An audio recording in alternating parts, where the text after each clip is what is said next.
skies, firefight calls. The stakes are high, turn the flame, heroes and spies. Control fire, where strategy lies. Hear the tales, fierce and deep. Victors roar, defeated weep. We blaze a way, we don't hold back. Control fire, ready to attack. Welcome to another episode of Control Fire, your monthly musings on Mantic's Firefight. I'm Mike. I'm Sam. And I'm Luke. In this episode, we're actually going to do a little bit of a redo. We started to do this originally when we were doing best of class for just prior to alignment protocols dropping, and then we had to stop because everything changed. So it's been a little bit of a time since alignment protocols has dropped. We decided that we were going to have a look at this again. So what we're really just doing is we've all chose a unit each from the command, troops, specialists and support slots. So you have about 3 from each of those from us on what we believe is the best in class from each of those categories. But as usual, we will start off with From the Forge. Sam, what have you been up to? I've been continuing to work on my epic warpath terrain and getting my city together. All the buildings are together. I'm now gluing 10mm scale air conditioning units onto the sides of buildings. Yikes. But once I've got that done, I'll be able to get onto the painting of it, and then I can assemble my elevated railway, which will be running through the city as well. So Are you going to sing monorail the entire time? It feels a little bit like... I do actually have an old monorail for Drop Zone Commander, and that's also in 10mm scale, so I had a monorail for that, whereas this is more a true elevated railway. It's tracks, but people who know more about model railways are going to... It's got the sort of gravel bed and the... I think it's ballast. Ballast. Yeah. Excellent. And it's got tracks and they're laying on... Sleepers? Yes, thank you. We're really technical over here. It's like playing charades. Obviously, I've got a strong background in model railway. No, so I'm looking forward to getting that elevated railway together. Hopefully, my epic warpath box arrives. It's been delayed substantially in shipment. Hopefully, it's arriving before the weekend. We'll just have to cross our fingers and see. How about you, Luke? What have you been up to? In the last month, just preparing for Masters for Kings of War. So getting my last couple of units on the table for that. And because I was hosting it, I wasn't running, the rules and that sort of stuff. That's all, the pack is all by the committee. But I was just doing the day-to-day logistics of actually running the event. So, getting the venue and organising prizes and, making sure everyone knew where they had to be and what they had to do and running the companion and whatnot, but also playing. So just tons of that sort of stuff to prepare for last month, because that was this weekend just gone. So that's all I've had time for and, brain space for in the last month is Kings of War. And you won. Yeah. Are you allowed to win an event that you run? Well, this is the saving grace on that is that fact that it's not my event, it's the committee's event. I'm just sort of doing the I didn't come up with the scenarios and the rules in my paper. I just put the whole thing together so that we could host it in Brisbane. I actually wasn't going to play. My original plan was to host Masters and run the event and not play. But after I won Clash in January, the committee said, come on, you got to play now. And they talked me into playing. So that's why I was there. And thanks to them, I tripped and fell and landed in the top spot. A lot of luck involved. So, And some berserkers involved. a lot of luck and a lot of berserkers were involved in that win, yes. But a lot of fun weekend. It went off pretty much without a hitch. Very, very happy with how that went. So thanks again to everyone that came up and played in that. So in the last month, what we briefly mentioned at the end of last episode, there's one of our local guys, Mark, running a narrative campaign that started off called the Dying Light campaign, 1750 points of Firefight, which was interesting to get into.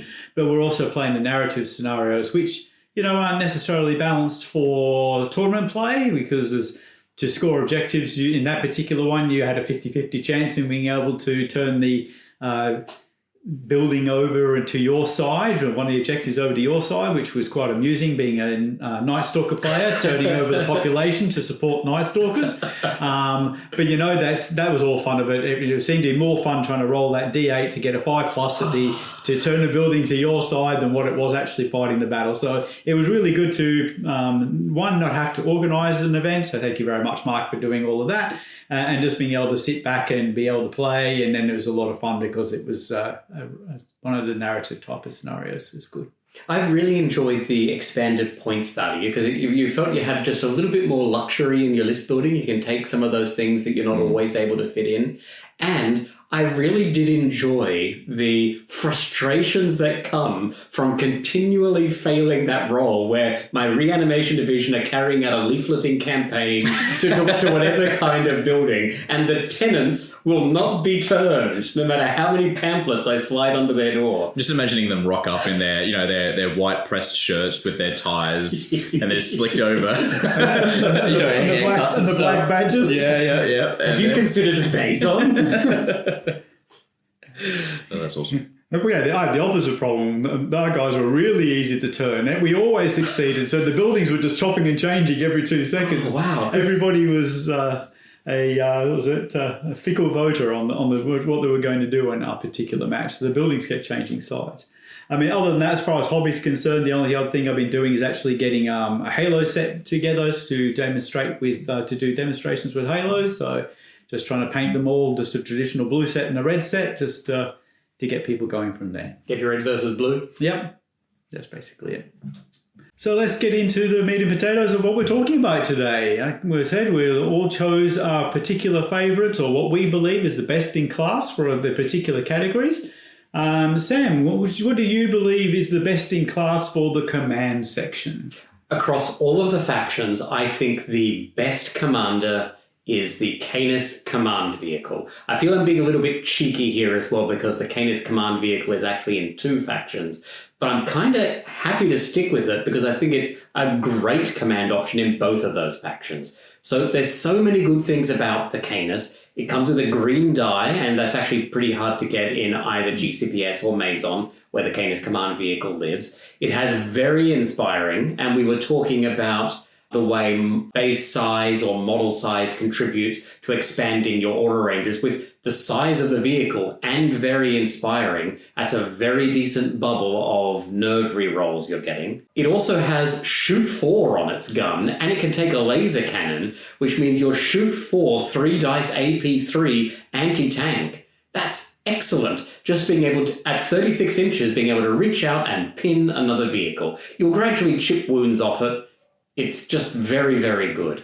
Both the GCPS and Maison versions have excellent orders. So the GCPS Canis has a weight of fire 1 aura, which is absolutely amazing for GCPS. It's only for vehicles, but that means you can then reroll misses on a Wolverine or a Bronco or an Ajax Grav Ram or a Tank Buster Polaris cannon. Those are all quality shots that you really need to hit because then they explode out into bigger damage. You want to make sure you hit, and this gives you rerolls on that.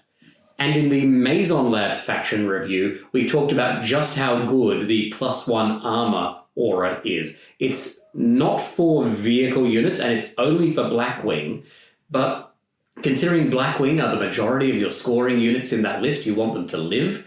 And you've actually got some Defense 6 Blackwing units, which bump up to Armor 7 when they get hit by this aura. So that's particularly the Containment Division and the TAC drones going up to Armor 7.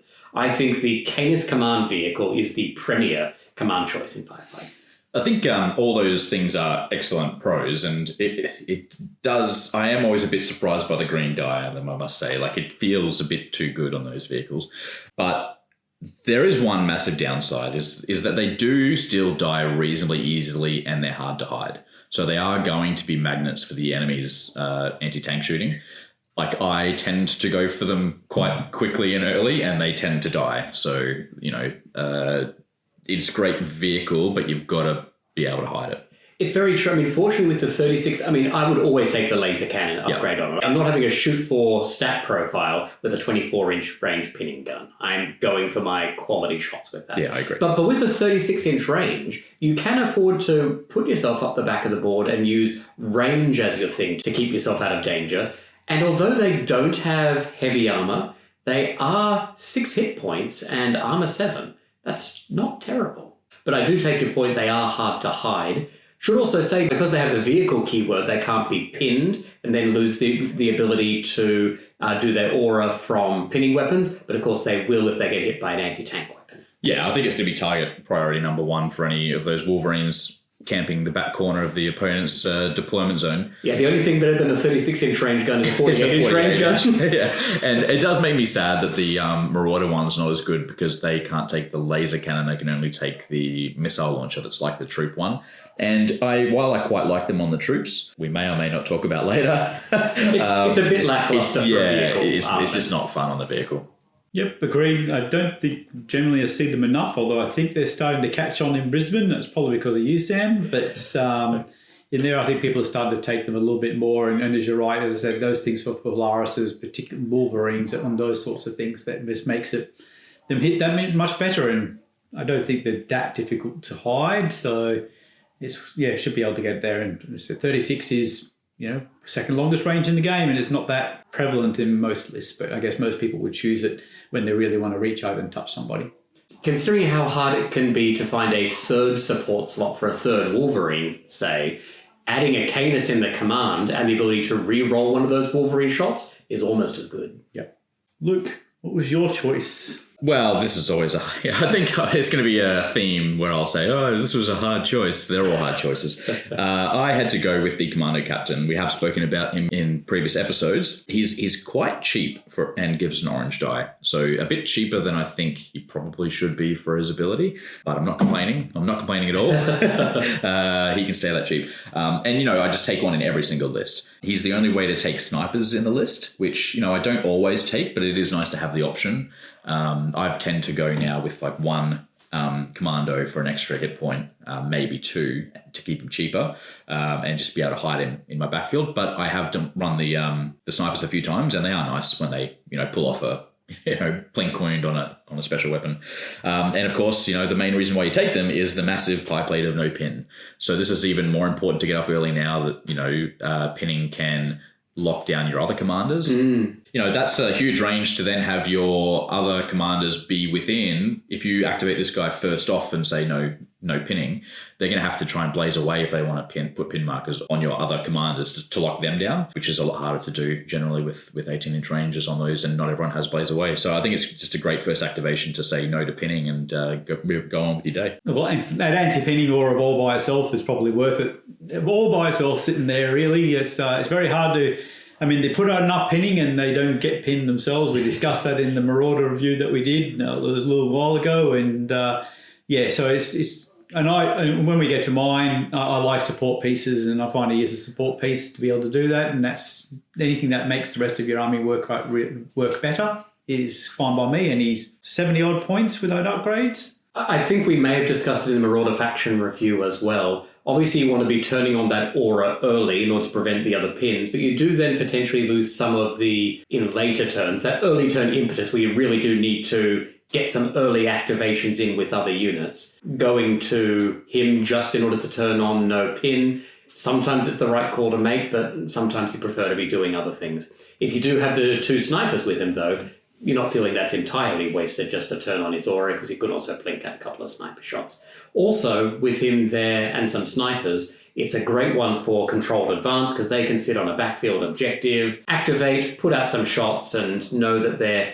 generally out of range for most of the return fire with small unit. Yeah, in controlled advance, I almost always put a central token in my deployment zone that the captain can sit on and still give his aura out. That's exactly how I use him. You know what he hates now, though? Indirect. Yeah, but if it gets the pin off, like the no pin order off first, then fine. I mean, yeah, he might still die, but that's why you give him a buddy for an extra hit point. Yeah. I'm not buying this from the Asterian player. That pinning's not that great deal. So I'm sorry. I think pinning's all better than what we actually believe.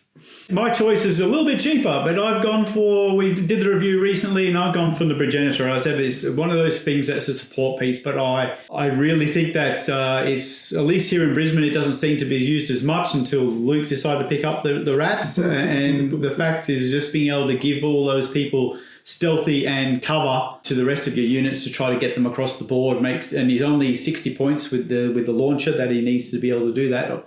Admittedly, it's a 50% chance for the second pick one to go off. I mean, if you took him in multiples, then you could cover multiple units, basically get them across the board, rather than the ones who are obviously travelling underground. So I just think it just gives a lot more resilience to the Vietnam army. They're fast, and if you're making the opposition stand still to steady aim to try and get rid of one of those negatives and they're not getting to the objectives, it gives you the opportunity to be able to get there. And I think just for 60 points without any extra buddies to keep him alive is a bargain.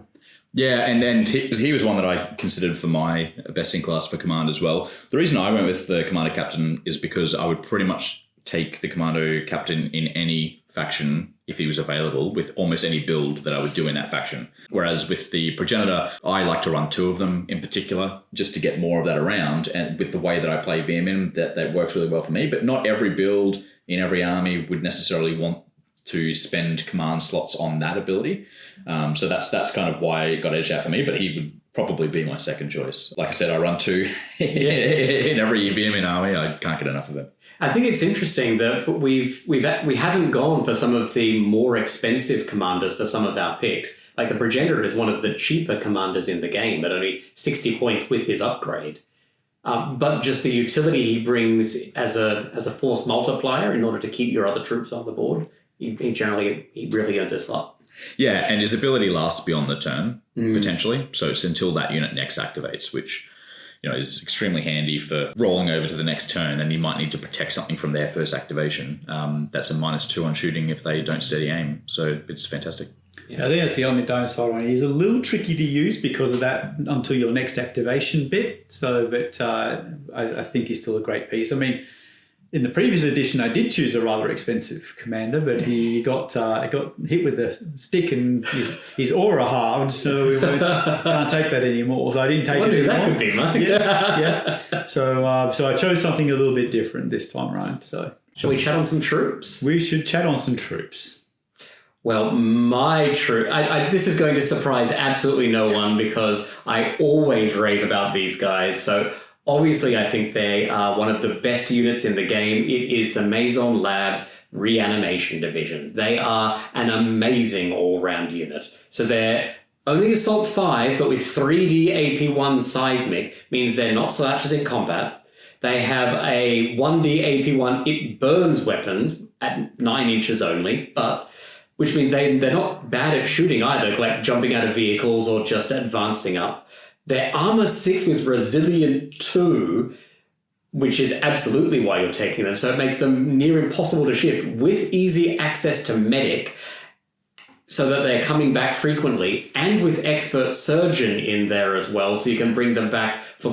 They are next to impossible to kill. They just output so much damage. They are the ultimate spiky anvil. They last much longer than they have any right to. And they don't have Beast. They can score. They're a unit strength 2 scoring unit.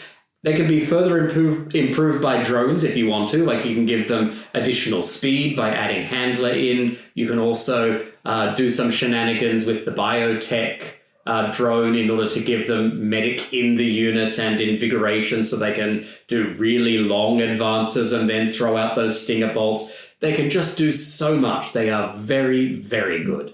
Yeah, they're a nightmare to face, for sure. I've had to do that a few times and I don't care for it. You could almost go like a ton of them and not be worse for wear. I think, you need some other units to give some synergies, obviously commanders, but, you need some other units to fill some other holes, but you could just go a core of 3 for, Reanimation Division and not be upset by it. Mm-hmm.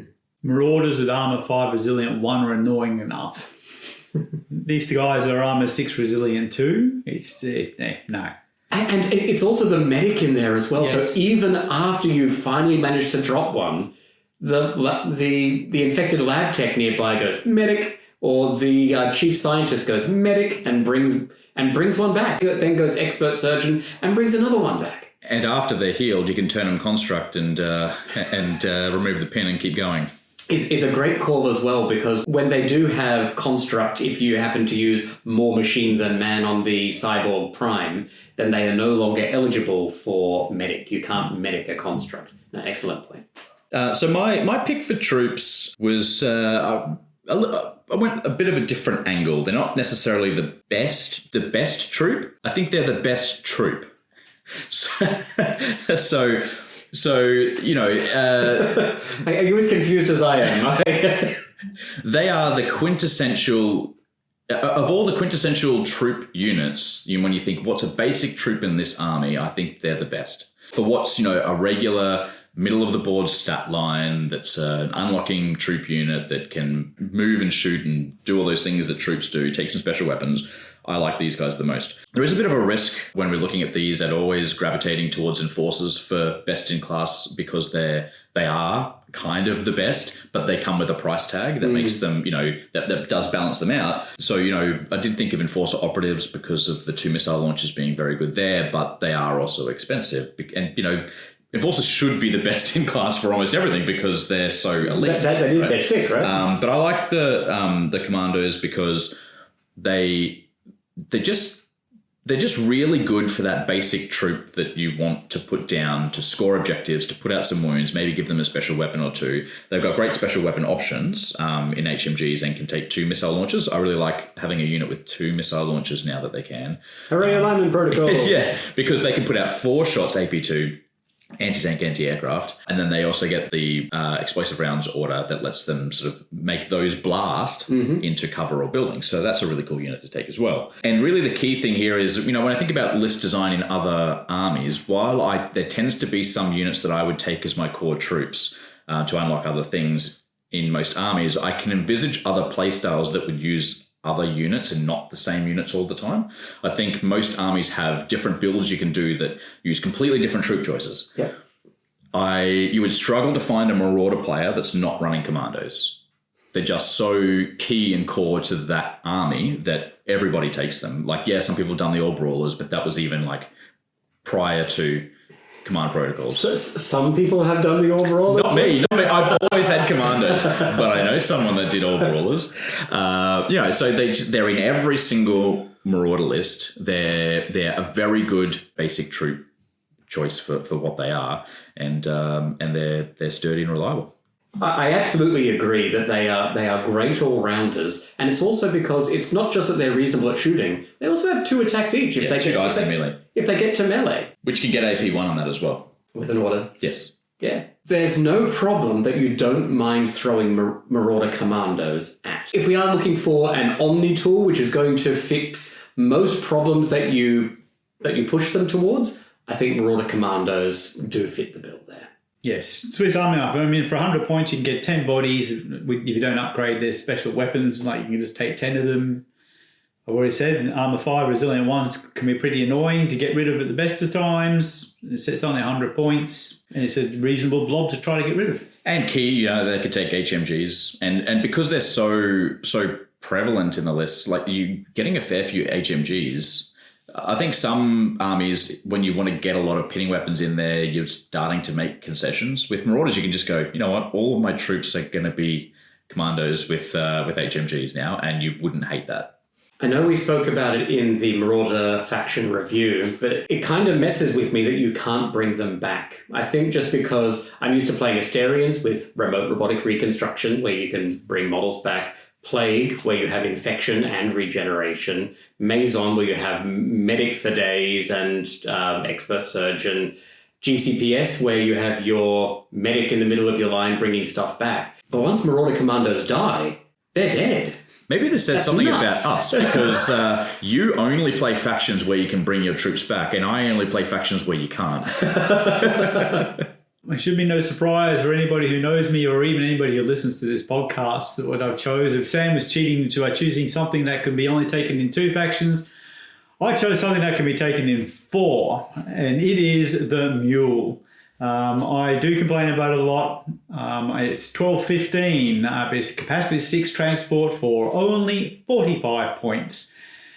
I hate it, but it's excellent. Even coming with it, so it comes in with an autocannon built-in, which costs 30 points and is put in a weapon team. So realistically, you're paying 15 points to get a capacity 6 transport, armor 6 to travel across the board. It's got the same speed as flyers, so what can you say? Not anymore. Well, his advanced still is. I mean, you usually want to be advancing with it as well. Not very true. Not anymore. It's lost 3 inches on its long range. It's not quite as fast as a flyer anymore, but it can deliver a transport. It can deliver its payload, get it done. It's ridiculously cheap. It's not really much to pay to be able to get that option to be able to do those sorts of things. And I think there's a reason why just about every single one of those 4 factions who can take it, do take it. Yeah, I have a list somewhere for Maison with 8 mules in it. And I nearly own enough mules to field it. I mean, I think it is worth calling out that when we talk about the mule, that they are a little bit different in each faction. So, I mean, the Plague mules are 50 instead of 45. They also have the option to have the HMG, and I know we spoke in the Plague faction review. I love going the HMG. I'll always prefer to gain the extra die, losing the AP and the range, because I just want to land that hit. That said, the Plague Mule does have additional attacks for when it charges on in, but still at Assault 6. The Marauder Mule is exactly the same cost as the GCPS one, but actually has Assault 5. So it's actually 2D AP1, but Assault 5. It's slightly better at assaulting than the GCPS Mule. But it can't take the laser cannon. It's got the missile launcher. Yeah, it has the missile launcher, or it has the HMG, which I think... Which is what you take every time in Marauders. I think, but in Maison, you could take 4 of them with laser cannons. I am surprised that the Blackwing Mule doesn't have Headstrong.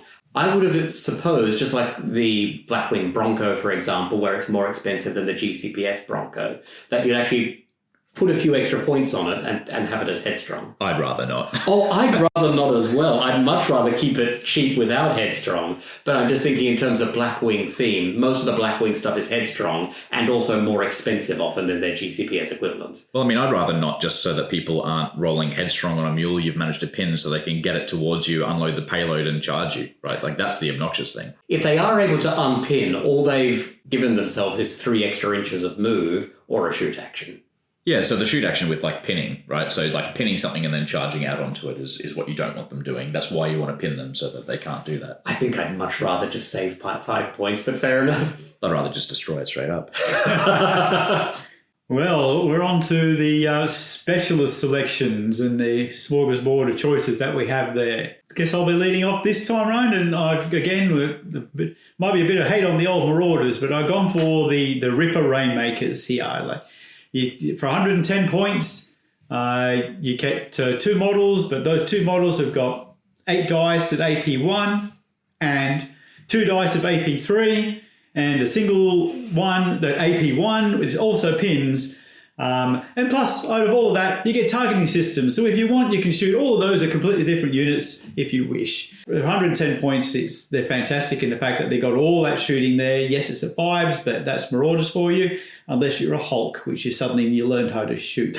But that's a different story for another podcast. But then you said you got 6 wounds at armor 6, resilient 1, and unit strength 2. For 110 points for 2 models, and you can add more buddies to it if you wish. I think they are absolutely awesome choice for the specialists and can put out an awful lot of damage, and they're never useless. I absolutely agree. You didn't even mention that 1D AP1 pinning shot has indirect. And so you can even unload all of your things. I can see all of this, but there's a unit over there I want to pin. Let's indirect it as well. Yep. But yeah, for mine, I think it really is the targeting systems that makes this unit great. Because if it were just, I've got every gun all mismatched and they all have to fire at one unit, then it'd never be terrible, but it'd also never be efficient.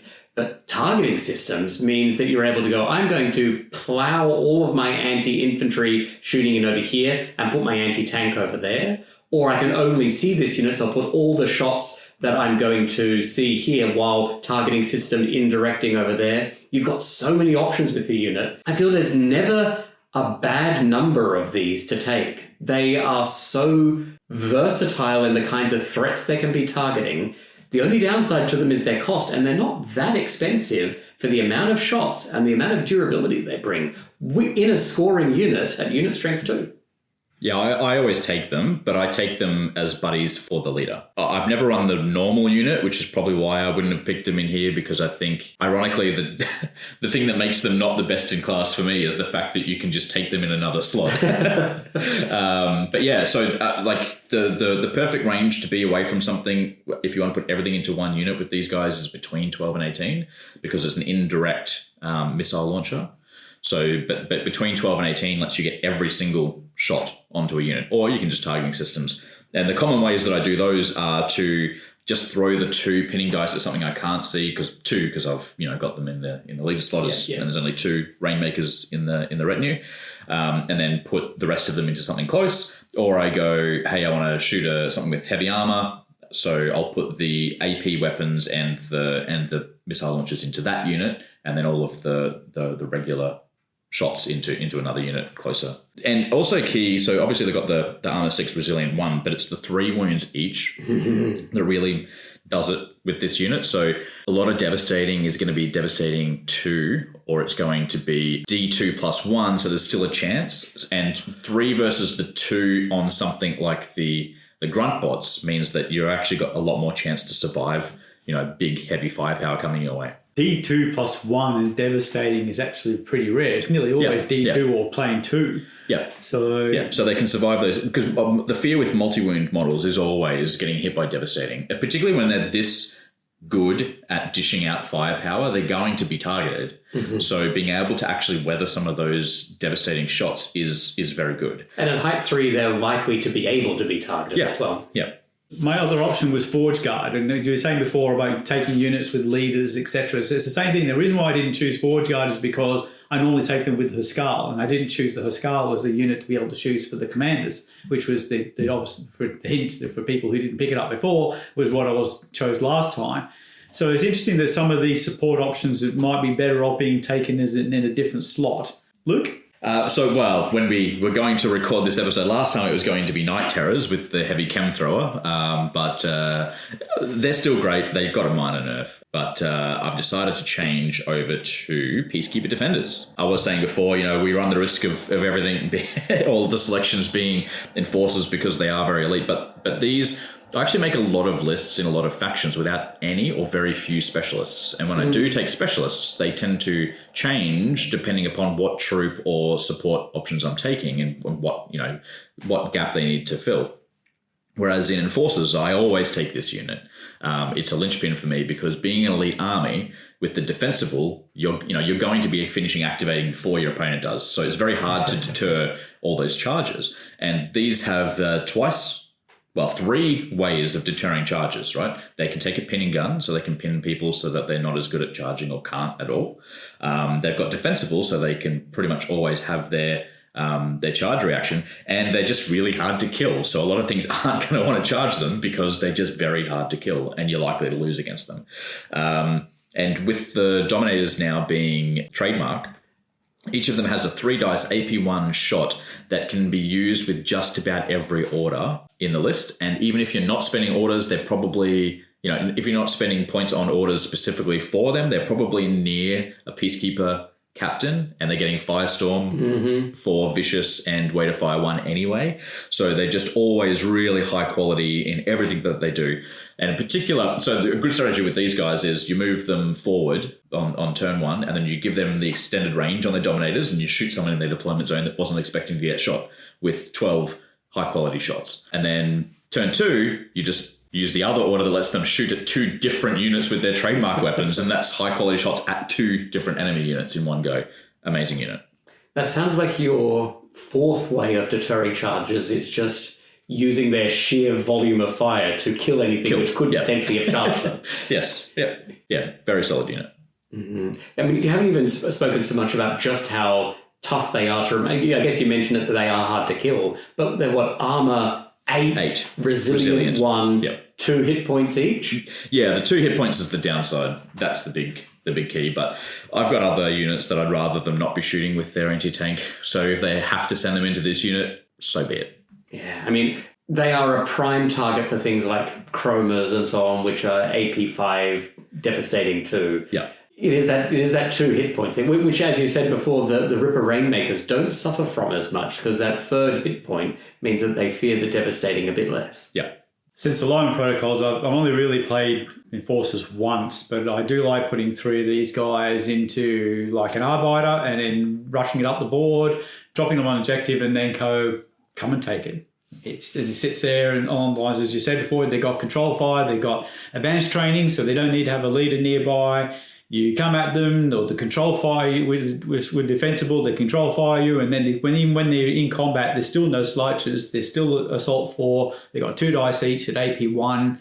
After you get through all those shots that we mentioned before, they're really, really difficult to deal with and really cause your opponent some serious headaches. And I should mention though, like I don't buy the burst laser on them anymore. I used to, but now that they've got trademark on the Dominators, I don't, just because I want to use those orders. If I was running 3 in an Arbiter, I would run the burst laser. Yep. So if you're running 4 like I do on foot and slogging them up the board, I would not do the burst laser. But if you run them like Mike, you should take the burst laser. Just because it then throws pinning into your bag of tools as well. Yeah, and because they're now pinning not on the charge. Yeah, and they're not as when you're being charged. Yeah, control fire with pinning. And they're not as enticing to throw the order on compared to other units when you've got fewer models. Mm-hmm. So I would definitely burst laser them in that scenario. My selection for Specialist is also probably not going to surprise anyone as well. It is always probably the first Specialist I take, even after it received a very unwarranted points increase in alignment protocols. It is the Aberration. So violin I hear playing somewhere. It's a very tiny one, maybe.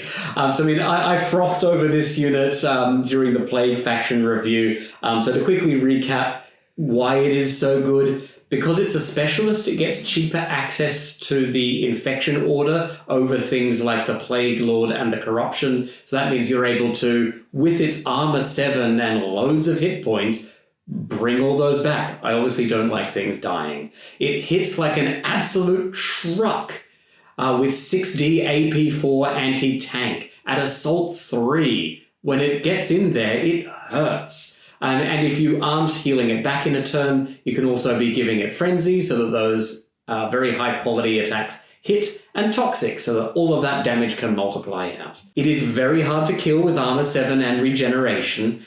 It will go down to Concentrated Fire, and people will absolutely concentrate fire on it because they do not want it reaching lines. And if it does die, you don't mind too much. It wasn't a scoring unit. You shed a few tears and then move in with everything else. But the Aberration is just... I'm also picking it as my Specialist choice because in some ways it's a defining unit of the Plague. As a hordes and big monsters, this is the big monster.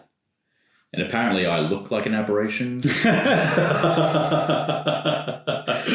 More to do with your stance. So for those not in the know, there was a photo of me at Masters with my knuckles on the table and hunched over. Yeah, hunched over the table, and side by side it does look mildly like an Aberration. Those biceps don't help either, as far as I'm concerned too. It's got a small enough base that you can hide it behind buildings. It doesn't move particularly fast. It is a 60mm base. Well, this is not the Plague Lord on a petite little 40mm base. It's not a Void Lurker. It is not a Void Lurker. It's not a Void Lurker. It's not a Void Ray. He has a decent amount of chunk with a 60mm base. It's, I'm used to playing with 80s and 100s, I guess. Yeah, so he's the same as an Iron Ancestor and Striders and all of those. Yeah, there's those teeny-weeny bases, in comparison. Right. So, yeah, but he's tough, but he's not particularly quick. But yes, as soon as he sticks his head out, he draws an awful lot of fire. And sometimes you just need that distraction piece to be able to get your other pieces in that can score into those areas. And he looks great on the table. And he's exactly what you expect Plague to be. So I don't really like looking at him across the other side of the table, but it always makes the table look a little bit prettier.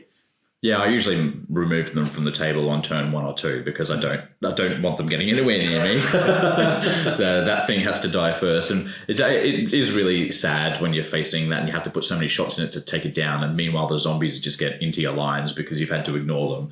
But yeah, there's a reason why they're priority 1, and that's because they do work. And I love when it's so galling that you've almost dropped it. Regen. That it has infection and it gets its hit points back as it activates and runs forward, and then it gets to the end of its turn and brings another hit point back as well. So disheartening. The warm glows and fuzzies. And our specialist choices. We move to the big stuff. We go to support. Sam? I'm going to pick something which I haven't really spoken about before for mine. Mine is the Assassin drone in the Asterian list. So the Assassin is an amazingly efficient hunter. It has an incredible range of 48 inches, so equal longest range in the game with the Wolverine. But it's shoot 4 with marksman with that range. So when it wants to reach out and touch something, it's going to. Speed 12 means that it can get where it wants to be to see anything that it needs to in order to take that shot. It's AP 4 and devastating D2+1, so when it does land a hit, it means those hits can hurt. In order to one-shot a medium vehicle, it only requires slightly better than average luck. For defense, obviously it has its 48-inch range, so it's very hard to actually draw a bead on it anyway, but it has stealthy, shields with a shield generator, which makes it much more survivable than an armor 6 unit with 3 hit points really should be. It is 15 points more expensive than the Chroma, and compared to the Chroma, it does have 2 fewer hit points and 1 less AP, but it gets a lot for those points. It has the smaller footprint because the Chroma is a big chonky piece that is difficult to fit into a lot of places. It has an extra 12-inch of range, better devastating, marksman, a shield generator, stealthy, and it also has a secondary armament of twin no cannons. It doesn't have targeting systems, so that means... Oh, So poor assassin. it makes it slightly less efficient than it could be, I guess. But because those no cannons only have like a very short range, so it's only for when the enemy closes. But for doing its role, which is to skim around the back of the board, drawing beads onto enemy vehicles or enemy priority pieces and then removing them from play, it is the Assassin. The only thing which could make it better would be any kind of way to fire orders in the Asterian list, which is a list surprisingly devoid of way to fire orders, most gallingly. But there we are. Yeah, the big problem with the shields and stealthy is that to strip them off, like, the things that can reach out and touch it aren't the things that you want to be using to strip shields off, right? So like a likewise long range, 36 or 48 inch anti-tank is what you need to be putting at it for the range, right? But that's not very good at stripping shields off because there's so few shots. So how are you getting this little bugger that's on the back line to strip the shields off so that you can shoot it with your anti-tank stuff? Well, you're not. So you're just ignoring the assassin. Like, you pretty much, there's almost no faction that has any reasonable chance of dealing with the assassin with any sort of efficiency. They should just ignore it and just try to hide from it as best you can. That's about the best you can do. That it's a bit too obnoxious, and I don't understand why any Asterian player would not play one. Like, I can't fathom not taking one. I agree. I don't. I run the Chroma, but... It boggles my mind. Just that because you don't have the model? Yes. There you go. All right, well, there you go. Fair enough. I would have kit bashed one at this point. I believe they've come to the vault. Well, there you go. Great. Right. Did you know I've also got some spare Kyra Chroma chassis ready to go? I bet you do. Well, as I said, you two guys will know, and I've debated with some locals who keep trying to tell me that the Assassin is a glass cannon. Yeah, it's a glass cannon wrapped in enough bubble wrap that it doesn't matter how glass it is. There's only one other vehicle. I mean, this is bad enough, and there's one other vehicle that's exactly the same amount of points, and we just mentioned it, so we could go into it, that I think is probably slightly worse. But can I quickly say my assassin story? So I had a game against 2 assassins. This is an annihilation game. We'd rolled up the mission. We were actually playing lengthwise up the board. Ooh. I'm playing Plague, and half your army has to start in reserve. And so the game was me running the length of the board towards these assassins. I think my Plague Lord didn't last a turn, maybe one turn. It was only because of my opponent's famously poor luck that my corruption, I think, and maybe an aberration, were actually able to get as close as they did.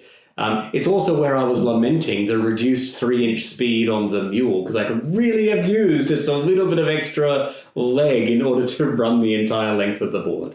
But tell us about something that's even more egregious than the assassin, Mike. Well, as I say, we already mentioned it, and you mentioned it in there. It's the same points. It's the Wolverine. Again, it's in multiple factions, and they're able to get it. It also has got a 48-inch range, but it's probably slightly more versatile, in my opinion, than obviously the assassin, because it can change weaponry if someone doesn't have those things that you really want to hit with your anti-tank gun. So even with an anti-tank gun, it's still 3 dice AP4. Dev 2 anti-tank, but then it can also swap to 3 dice AP1 blast D4 ping. So it becomes versatile in basically what it does. So yes, you could probably shoot my big gribbly monsters in Night Stalkers, but you're probably actually better off using the fragmentation shells against them in most cases rather than the penetrator shells, mainly because of the fact that you can pin all my stuff with the pinning things, and I don't have an awful lot of anti-pinning in the Night Stalker list. You've got to be careful with both the Assassin, I guess, and the Wolverine, because it can't. There's only 3 missions it can actually score in, and they're not necessarily all that cheap. Well, they are cheap, I guess, but they're for what they do. What they do, yeah. But it does come out of your budget. So, like, I think in both cases, I think 3 is too many, because again, it's probably points that you could spend on a scoring unit. 2 in a Canis. Yes, I think that's probably a little bit better, but Canis can't score. Canis can't score, but it is bringing that command dice, and you need a command spot anyway. So that's the option to kind of have a look at. Is like if you're playing 1,500 points, or I know a lot of places in the world might only be playing 1,250, probably 2 is about your limit. I would caution taking more than that just to make sure you can still score. But every single faction that can take them, you should be taking them. Yeah, I've got some now for my Marauders, so... I have one now from the Plague, so... well, the thing about the Canis, right, getting the Weight of Fire 1, if you can get Weight of Fire 1 near both of your Wolverines, the aura alone is nearly giving you a 3rd Wolverine. Right? Yes. Plus then his gun that he can shoot at something else. Yeah. So yeah, it's a very good combo.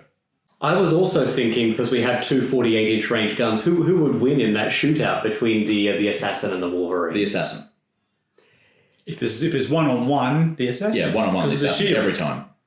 Although with the blast shells do strip the shields. Yeah, so you'd have to do that round 1 and hope to survive well enough. If both you could one-shot a Wolverine with an Assassin. I believe that did happen in my game where I drove up the length of the board. Yeah, right. My Wolverine did not live. Yeah, so you an Assassin can one-shot a Wolverine. A Wolverine can't one-shot an Assassin. I think theoretically it can. It would have to have had something, like one-on-one, it would have to have had something else take the shields off. No, because it has 3D, blast D4. If it totally spikes the roll... Oh, yeah, okay, yeah, sorry, using the non-AP. You have to use the frag shells, in which case the AP1 against armor 6-3 hit points, you're loving it. Yeah, that would be the choice in that matchup, but still, I think you're unlikely, like you're less likely to do that than you are the other way around. But for sure. Most Wolverines are shoot 5. Yeah, and whereas the Assassin is shoot 4 marksman. Mm-hmm. Yeah, crazy. Being the fluff gamer that I am, decided not to go with a 48-inch shooting unit for my support best in class. Mine was going to be the shield tunneler, like the tunneler with shields. But due to the nerfs that they got in alignment protocols, while I still think it's a good unit and will see play and I will play them, they aren't quite that primo unit that they used to be. But having played this next unit a few times, I am in love with it, and I wish I could get it in every faction, and I wish that Hulks were as good as this, because Hulks used to be this unit, and now they're not. And that is the Novichok Peacekeepers, specifically with the heavy thermal rifle. A note, I do think the fusion gun is good. That's 24 inches, 3 dice each, AP2, Blast D2. I think it's good. And it doesn't come with the extra 10-point price tag that the thermal rifle does. But it's just that, in an elite faction, you need certain units to do certain jobs, and this needs to be killing tanks and things with heavy armor. But for 155 points, you get 2. And, in bigger games, you can go 3 or 4 in a unit. And that's like a heck of a Death Star unit at that point. So each Peacekeeper has 2 dice, AP4, shooting on 4s at 24 inches, which is pretty good, with anti-tank and devastating 2. They also have the armor 8, resilient, with controlled fire and 3 hit points this time. So they're getting away from that devastating danger zone a little bit. So for 155 points, you can get 2 of them, and I have absolutely, with a Firestorm aura, one-shot a Forge Father tank on turn 1 with this unit. Like, it's not at all hard to do, because that's 4 shots at devastating 2 AP4. So, with Vicious from Firestorm and the Way to Fire 1, it's extremely easy with that combo to one-shot a tank. Yeah, and even a Forge Father tank, which would be armor 8. I mean, you'd probably need to be on average rolls, maybe slightly above average for sure, but it's not out. And worst case, you just kill it next turn, right? Because they're not healing that back. So yeah, it's an extremely good. I keep trying to fit 2 in because they are that good. And 24-inch range is a great range to have, being able to walk forward and shoot something in deployment. Exactly. These are one of the only anti-grav units in the list, which is... They keep their feet on the ground. Well, it's fair enough. They're very bulky. It would have been great because then you could just easily pop up onto it. But, I've had them walk on top of a building. Do they have bulky out of interest? They do have bulky. They can't get in buildings, but they can go on them. And I have had them, climb up a building that's in front of the deployment zone and shoot from there, with no cover. So that's still good. But, no anti-grav, unfortunately. Mm.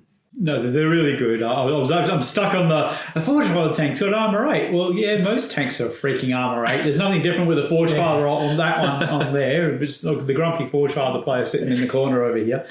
Especially when it's only got a 24-inch range. Well, that's what's so great about them, right? Because they're within my range. Yes, precisely. The Wolverine's not. He's hiding in a back corner. Yeah, exactly. And Sternhammer's worth an extra, 25 points, 20 points more than that. So actually, yeah. So anyhow, we'll get it's off because that. of the value that it is placed in the hearts of Forge Fighters. Oh, good, whatever. And it's shoot 4. Yeah.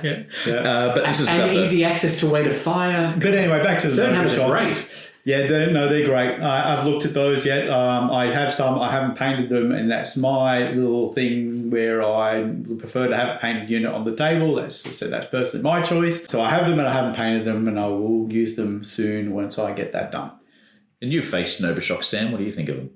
They were an absolute pain in the backside to remove. Armor 8 resilient. Yeah. Yeah. 3 hit points each. No, it was... And they score. They're a scoring unit. Yeah. No, they are very difficult to remove, and they are outputting a considerable amount of pain. And as you say, the anti-tank version is probably where they have to sit in the slot. But going the fusion gun and just having another blast you off the board unit, if you've got anti-tank handled in other slots, it's certainly worth a look at.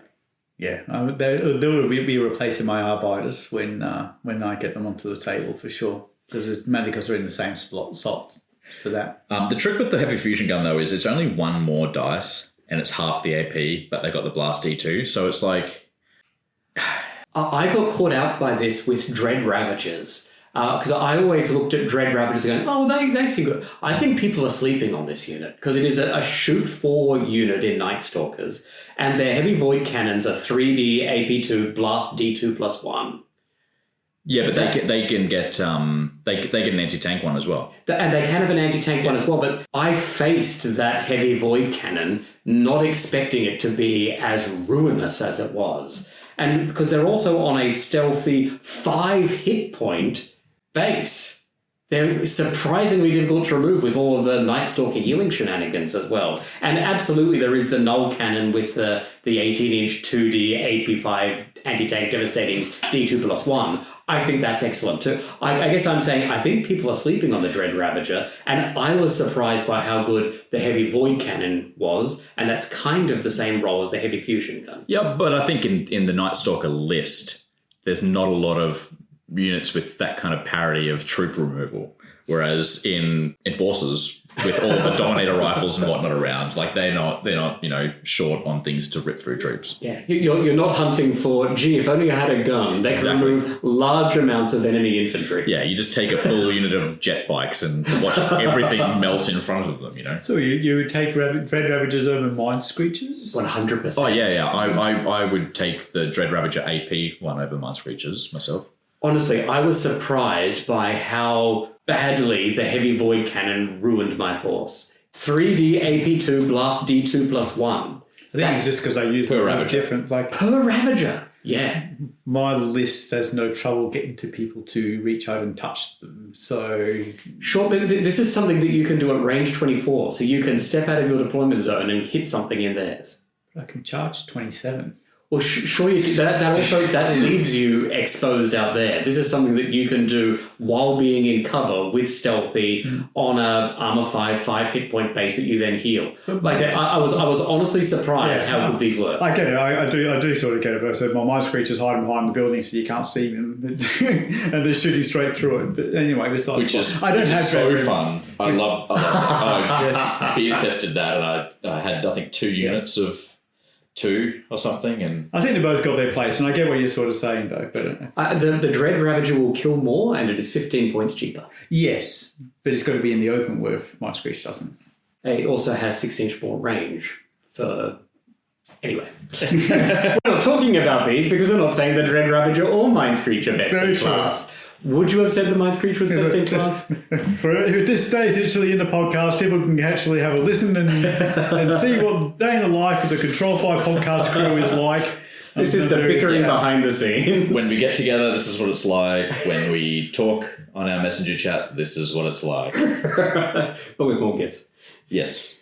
Very true. Very, very true. Want to take us to Overwatch? Sure. Again, Sam, so we're up to Overwatch. What are you going to be doing in the next month? Well, I'm actually a little bit excited. Within the next month, I'm going to be flying over to the UK. We've got a bit of a family holiday. We'll be seeing a bunch of my family, my wife's family. My daughters get a chance to meet their extended family in England, which will be nice. And we have a trip planned in, well, for myself, the family are going off and doing other things, going to Mantic HQ. So I'm looking forward to having a bit of a wander around and seeing everything that is at Mantic HQ. This was one of the things that I made sure was added to my trip itinerary. That sounds awesome. Yeah, I'm very much looking forward to it. So, hello, Mantic crew. I'll see you soon. Look forward to hearing what it's like at Mantic HQ. Because obviously it'll be a fair challenge before I get a chance to have a look at that and to go see. Luke, what are you up to for next month? Well, zero hobby, I would imagine, because as of recording in 2 sleeps, we have a baby. So I won't be doing any hobby for the next month, I would imagine. And I don't know when we're going to be recording next, but maybe we'll show up cosplaying as a plague. Congratulations. It's very exciting. It is. For me, actually, it's unfortunately nothing to do with Firefight. I got, in 2 weekends' time, I got a demo booked at a convention for Halo. So I'll be doing that. As mentioned, I'll be paying that. And then I'll also be doing 4th edition Kings of War, introducing that to the club and doing showing people what's changed in that. No, don't start messaging me. I do not have a preset of rules, but hopefully I will have something and be able to show that, because that's in the middle of December anyway, on the 13th of December. So by then we should all have a copy of the rules and be able to read them, and then just mainly showing everybody else. So that's basically what I have. And then in January, of course, I have basically Clash of Protocols, which is added on to the end of our Clash of Kings, which we did last year, tacked on to the 3rd day for the end of the Kings of War tournament to get people to play Firefight in that. Last year it was a great success. A lot of people had a lot of fun. A lot of people played their first game of Firefight, and it started off the conversation here in Australia.